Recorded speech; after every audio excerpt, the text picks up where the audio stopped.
If I had to start all over again and I only had 500 gigabytes of storage space, these are the sample libraries I would keep. First of all, I would start off with Cinematic Studio Strings. It's been my string library of choice for years now. It's very reliable, very playable, and the legato is simply amazing. It does have a slightly darker sound, so you do have to be aware of that when you're writing with the library, but of course that can be addressed with a little bit of EQ and some post-processing, however you decide to do that. But generally, I think CSS is a true workhorse for anyone who needs a solid string library. The entire Cinematic Studio series lineup tends to be affordably priced as well, so you can get each section for, I think it's $3.99, so you can get the entire orchestra for basically under $2,000, which is a great investment in the long run. CSS takes up 35 gigabytes of storage space. The other string library I'd love to have is Vista. So Vista is a legato-only library that specializes in very passionate, moving performances and has a lot of multi-vibrato, very accentuated legato transitions, very slurred, and that was created by Performance Samples. And so I use it a lot for layering purposes. Like if I have CSS, but I want a bit more definition, and a little bit more brightness, then Vista is going to be a library I layer on top of that just to have that extra bit of body and create that larger section sound for the violins. It's a wonderful library and is 10 gigabytes in size, so that brings us up to 45 gigabytes so far.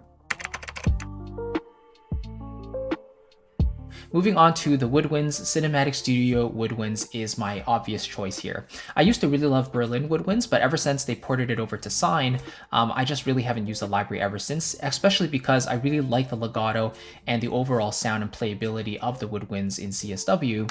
Berlin Woodwinds tends to be slightly inconsistent at times, so I just rather have everything be easier to use, everything in just one place and in contact, so CSW definitely fits my bill. I really like the flute, the oboe, the English horn, the bassoon especially, which are sort of like the core instruments of the family, but they also have the doublers like English horn, contrabassoon, I believe, bass clarinet, and it just has a wide variety of instruments that you could be using at really any point that you like. For supplementary woodwinds, I personally really like Hollywoodwinds from Cinesamples, and it's an old library but a great library for woodwind runs, textures, pads, ensemble winds in general, and you can have a very playable result and very realistic as well because those are mainly pre-recorded performances that you're activating. I tend to use these quite a lot in combination with CSW, so I'll do a lot of my individual part writing and lines for solo instruments and stuff with CSW, but if I need the runs, I need the textures, the effects, then Hollywoodwinds would be my natural choice there. This library is relatively small, coming in at under 5 gigabytes. Moving on to the brass, I've always loved Cinebrass Core, and I think it was maybe the first brass library I ever purchased, and it's been a great investment for me. I especially really like the 3-trumpet ensemble patch, and I really like the solo horn as well. It does cap out at a sort of mezzo forte, mezzo piano for the legato patch, but it's a very beautiful sound, and I use it a lot for singing legato lines when I need them. The overall articulation setup is quite unique as well. So out of the box, you basically press for different velocities to activate different types of shorts, different lengths of shorts, and then you actually press the sustain pedal to create legato transitions. So all of that stuff is within the one articulations patch, but if you want to split out just the legato and want to use that on its own, they also have their own legato patches as well. They also have Cinebrass Pro, which takes a lot of the user feedback and places it into the library, a lot more extra content there, but honestly, I tend to stick with Cinebrass Core a lot of the time in my writing. Cinebrass Core takes up about 12 gigabytes of storage space.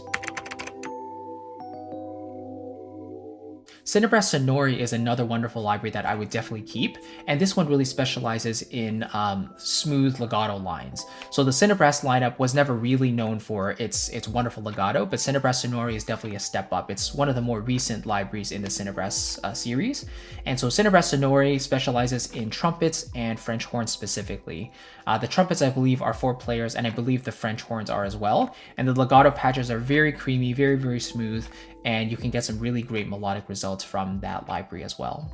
Cinebrass Sonore comes at 8 gigabytes. I was debating between whether I wanted to keep in or leave out Cinematic Studio Brass, but in the end I decided to keep it because it especially has really, really great soloistic patches. The French horn legato is beautiful. I also really like the Marcato patch, or also the runs patch, where you can create some really realistic runs, and also the shorts patch has some really realistic sounding repetition shorts. So you can play multiple notes of the same length, and it basically triggers a repetition pattern. I also really like the shorts patch because they have some really realistic sounding repetition shorts. So you can play a multiple of the same note at the same time, and it can create some really beautiful results. I believe they use a lot of round robins, and depending on your velocity, of course, it triggers different samples there as well. So you can create lots of chain repetition notes, and it won't sound like a machine gun effect, right? It won't be the same sample triggering over and over. But of course, you can also trigger the amount of repetitions you want. It could just be one, it could be a whole bunch. Completely up to you. It's really, really flexible, and it's a really cool feature of the Cinematic Studio Brass library. This library comes in at 37 gigabytes. If I had to have one percussion library, it would definitely be Cineperc. Cineperc is a large library, but it definitely contains almost all the orchestral instruments that you would need for the percussion section, plus a few other ones. It was 4 libraries originally, and now they condense it all into one, resulting in the larger size. But it is super comprehensive, lots of great sampling, and a beautiful sound as well from the Sony scoring stage. So this library really is a no-brainer for my percussion needs. Cineperc comes in at 100 gigabytes. Alright, fleshing out the rest of the sections, for piano, Cinepiano has been my go-to for years. You probably know that by this point watching my channel, but it just has a really beautiful open sound. They recorded a Steinway in the middle of the MGM scoring stage, so the same stage as Cinebrass, Cinewind, Cinestring, Cineperc, and it just gels really, really beautifully. But I also really like the library because it has 4 distinct patches. There's the regular Cinepiano patch, but then there's the classical patch, which is great for more classical performances. It's a little bit further away from the stage and you hear more of an ambience. And then there's the cinematic patch, which is much more intimate and warm with more of a pad function, and it almost evokes a very intimate feel. It kind of wraps you up. It's really beautiful. And then the 4th patch is the Rock Studio Grand, which is sort of the opposite of the cinematic. Very sharp, very bright, high dynamics, and you would use that for more like aggressive situations for piano writing. Really beautiful library, really, really playable, and this library is only 10 gigabytes large. For my harps, I always use Cineharps, and that's probably no surprise at this point, but you can see that common theme of Cinesamples libraries. I really enjoy that MGM scoring stage sound. It's really open, very natural, very beautiful, and then the mic selection that they chose for these libraries is great as well. So Cineharps is wonderful because they have a number of playable patches, right, where you can play through all the different plucked individual notes, but they also have pre-recorded glissandi, so you can play certain notes and they ring out in different keys, different lengths of glissandos, and of course those are always going to sound more natural than you creating them by yourself, right? Like playing multi-sample notes, running your fingers up and down. It's always going to be better if you can activate pre-recorded glissandi, and then you can choose like the lengths of them, the keys, and so on. I have a couple other harps in my arsenal, but Cineharps is one that I regularly return to, and I always recommend it when someone asks me for a harp recommendation. So this library comes in at 12 gigabytes.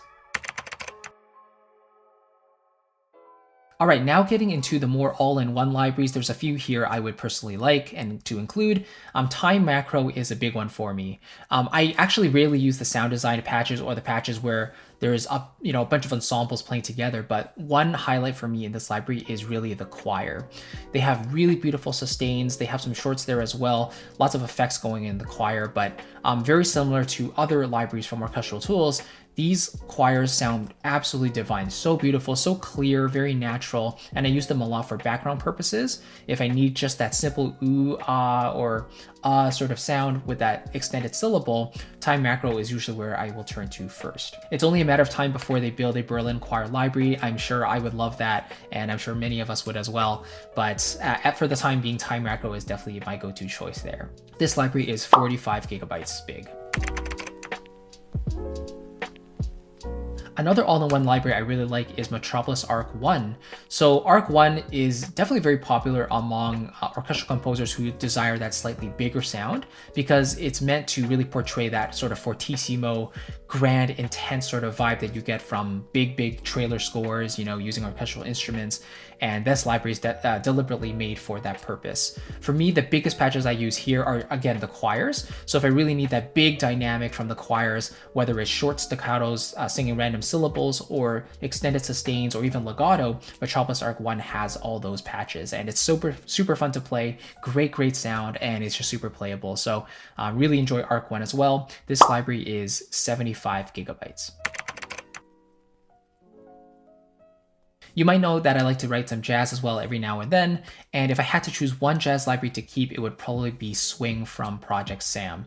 So Swing actually, I believe, was their first library venturing into the jazz realm, and it's basically a culmination of a bunch of jazz instrumentation. So you get drums, you get horns, you get rhythm section, you get basically everything you need to start writing these animation scores with some jazzy elements in there. It's not like a full-blown jazz library. The Swing More library actually fills in the rest of those holes. But if I just had to pick one, I really like Swing. It just has a really beautiful charm, and it's a lot of fun to play too. Swing is 20 gigabytes large. Again, super fun to play, and definitely one I would recommend if you're looking for the first jazz library. And then for the remaining 25 gigabytes, I'd probably fill them up with miscellaneous libraries from musical sampling and performance samples. Musical sampling has a bunch of acoustic instruments that they sampled, and really interesting fashion as well. They focus a lot on playability and instant results rather than infinite tweaking. And performance samples has a few gems as well. One that comes to mind is Conmodo, which is a legato-only string library, but equally beautiful as Vista, just a slightly different approach. So yeah, that was a little bit tough. I really had to think about which libraries I wanted to keep, but hopefully that gave you a sense of the core essentials that I would need for my setup, for my style of writing. And if you are in the market for your own libraries, let me know which ones that you personally would like as well. Maybe you have a bunch of libraries that in your arsenal, but you're not really sure which ones are absolutely necessary for you. Maybe you can go through this exercise as well, like limit the amount of storage space theoretically that you could have, and then figure out which ones you absolutely need for your everyday work. Let me know in a comment below which libraries those would be. If you don't have that limitation and you want to know my full recommendation list for sample libraries, not just for the orchestral stuff, but for the other sections as well, jazz stuff, ethnic stuff, piano stuff, everything like that, then feel free to grab my sample library buyer's guide down below in the description. It's absolutely free, and it's a tangible PDF guide that you can actually download and keep on hand whenever you're looking for a new sample library and you're curious about my thoughts on it. So I want to give that to you as a gift for checking out this video today. If you want to hear these libraries in action, you want to actually hear me play through some of these patches, then I want to point you to this video right over here. I did quite a few videos going over my favorite orchestral libraries in the past, and this is just one of them, and you can listen to it in its entirety. I'll see you there.